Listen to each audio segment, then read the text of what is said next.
बिस्मिल्लाहिर्रहमानिर्रहीम। अस्सलाम वालेकुम नाज़रीन, मैं हूँ यासिर रशीद और आप मेरा व्लॉग देख रहे हैं। नाज़रीन, पाकिस्तान की मुआशी सूरत हाल जो है ये सुन के आपके आसान ख़ता हो जाएंगे।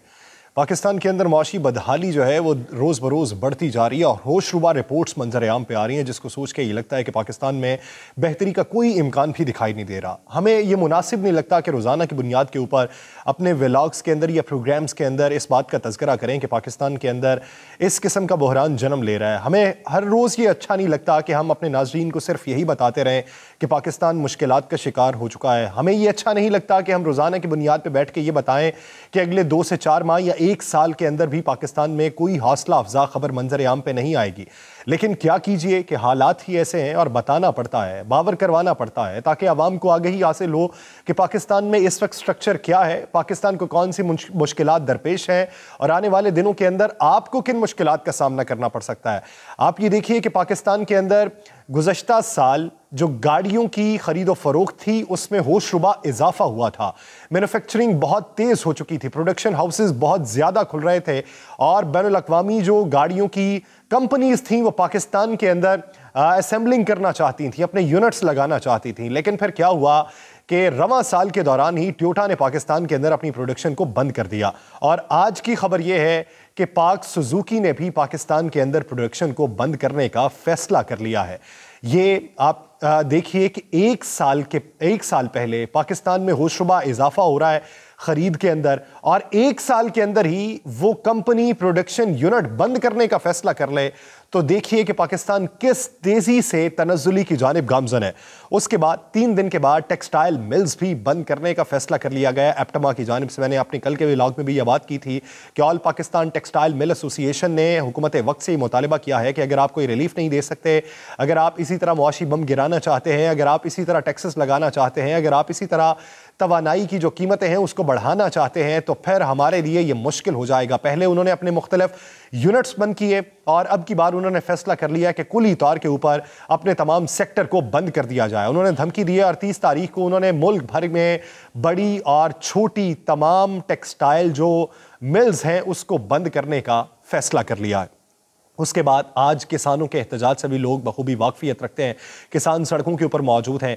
ये मौजूदा वफाकी हुकूमत ये कहती है कि हम किसानों का दर्द रखते हैं, यही ये कहते हैं कि माजी की हुकूमतों ने कोई दर्द न रखा, ना कोई और पार्टी किसानों का दर्द रखती है। हमने किसानों को सहूलियात फराहम की थी, हम ट्यूबवेल्स उन्हें लगा के दे रहे हैं, हम उन्हें सोलर एनर्जी फराहम कर रहे हैं, हम उन्हें आसान शराइत पे कर्जे दे रहे हैं। अगर आप सभी कुछ कर रहे हैं तो फिर ये किसान सड़कों पे क्यों हैं? उनकी पैदावार में कमी क्यों वाक़ हो रही है और उनकी जो पैदावार हो रही है उसके एवज उन्हें उतनी रकम क्यों नहीं मिल रही जिसकी वो उम्मीद कर रहे थे? पाकिस्तान के अंदर महंगाई में होशरुबा इजाफा होता जा रहा है। रोजाना की बुनियाद के ऊपर अगर किसी की तनख्वाह में इजाफा हो, मिसाल के तौर पर किसी की तनख्वाह में 5% रोजाना की बुनियाद पर इजाफा हो तो आप ये देखिए कि महीने के आखिर में उसकी तनख्वाह इतनी हो जाएगी जितनी उसने बेसिक पे शुरू कर रखी थी।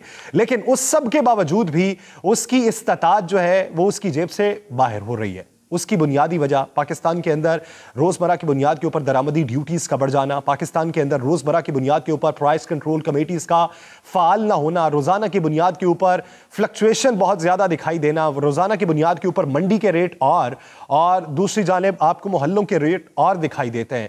यही वजह है कि जिस पे वफाकी हुकूमत ज़्यादा तवज्जो नहीं दे रही, वो अगर तवज्जो दे रही है तो अपने सियासी मामलात के ऊपर तवज्जो दे रही है। वो तवज्जो दे रही है तो वर्ल्ड बैंक, IMF और सऊदी अरब की तरफ निगाहें करके तवज्जो दे रही है। वो मुल्क की हालात के ऊपर गौर नहीं कर रही।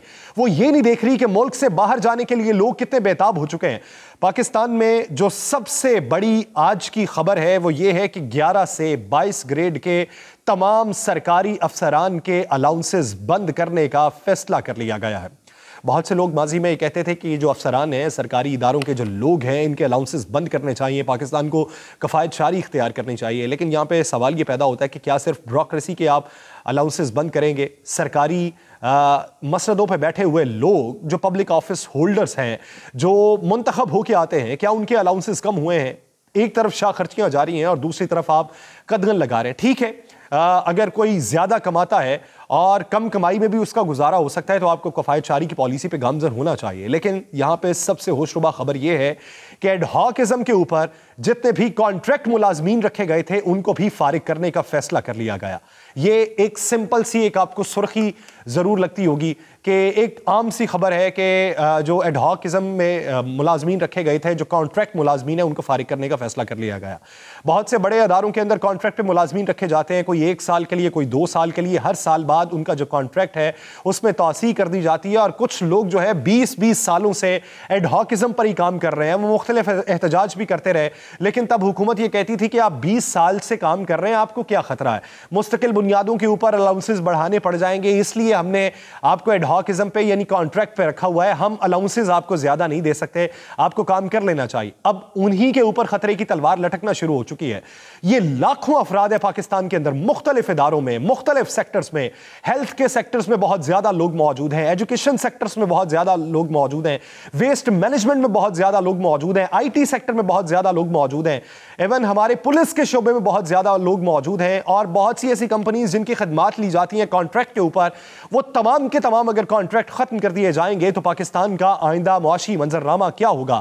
یہ واضح طور پہ ثبوت ہے کہ ہمارے حکمران یہ سمجھ چکے ہیں کہ ہم دیوالیہ پن کی انتہا کو پہنچ چکے ہیں.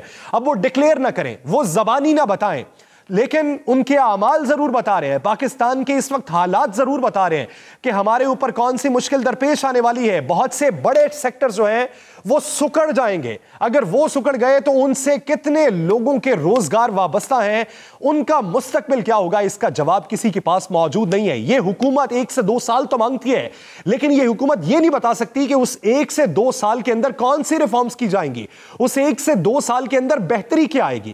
پاکستان کے حالات اس وقت یہ ہے کہ گوادر کے اندر 2 ماہ سے جاری حق دو تحریک جو تھی وہ شدت اختیار کر چکی ہے. انہوں نے انہیں ڈسپرس کرنے کی کوشش کی, ان پر آنسو گیس کی شیلنگ کی, پتھراؤ بھی کیا, اور پھر واپسی پہ انہوں نے D I G police station پہ پتھراؤ کر دیا ان ریلی والوں نے. وہاں پہ بھی حالات کشیدہ ہو چکے ہیں, اور گوادر کو آپ یہ کہتے ہیں یہ ہمارا معاشی ہب ہے, یہ پاکستان کی تاریخ کو تبدیل کر دے گا, وہاں پہ بہت سی بہتری آئے گی, امکانات روشن ہو جائیں گے, لیکن وہاں پہ ایسی تحریک اگر جنم لے گی تو پھر پاکستان کا معاشی مستقبل کیا ہوگا. کیا آپ کے پاس کوئی واضح پلان موجود ہے؟ کوئی پلان موجود نہیں ہے. آپ زبانی دعوے بہت کرتے ہیں, زبانی جمع خرچ بہت کرتے ہیں, آپ نے بین الاقوامی سطح پہ پاکستان کی امداد کے حوالے سے بہت تگ و دو کی, لیکن سعودی عرب آپ پہ ریلائی نہیں کر رہا. ابھی بھی آپ کہہ رہے ہیں کہ کپل آف ویکس کے اندر سعودی عرب سے امداد پاکستان کو جائے گی, لیکن اس کے حقائق کیا ہیں آپ کے پاس اس کی تفصیل موجود نہیں ہے. آپ تھوڑے تھوڑے پیسوں کے لیے منت سماجت کر رہے ہیں, لیکن پاکستان کے اندر شاہ خرچیاں جو ہیں وہ آپ کی کم نہیں ہو رہی. آپ سیاسی دباؤ کو مد نظر رکھتے ہوئے اپنا الحاق مضبوط بنانا چاہتے ہیں, اپنی مسند اقتدار بچانا چاہتے ہیں, لیکن پاکستان کو بچانے کے لیے آپ کا کوئی ایک اقدام نظر نہیں آیا. آپ کی تمام دوڑیں اسی وقت دکھائی دیتی ہیں جب آپ کو یہ لگے کہ حکومت جانے والی ہے یا حکومت حاصل ہونے والی ہے. کیا آپ نے تب دوڑ لگائی تھی جب پاکستان کے اندر سیلاب آیا؟ کیا آپ نے تب دوڑ لگائی کہ جب پاکستان معاشی زبوں حالی کا شکار ہوا؟ آپ کی دوڑیں تب دکھائی نہیں دیتی. زبانی جمع خرچ, اور آپ صرف اور صرف اپنے آپ کو بالا اور دوسرے کو کمتر ثابت کرنے کی دوڑ میں لگے ہوئے ہیں. لیکن پاکستان کو جس حد تک نقصان پہنچ رہا ہے, اس کا نقصان آپ کی اپنی سیاست اور آپ کی اپنی ذات کو بھی ہوگا. مجھے دیجیے اجازت, اللہ نگہبان.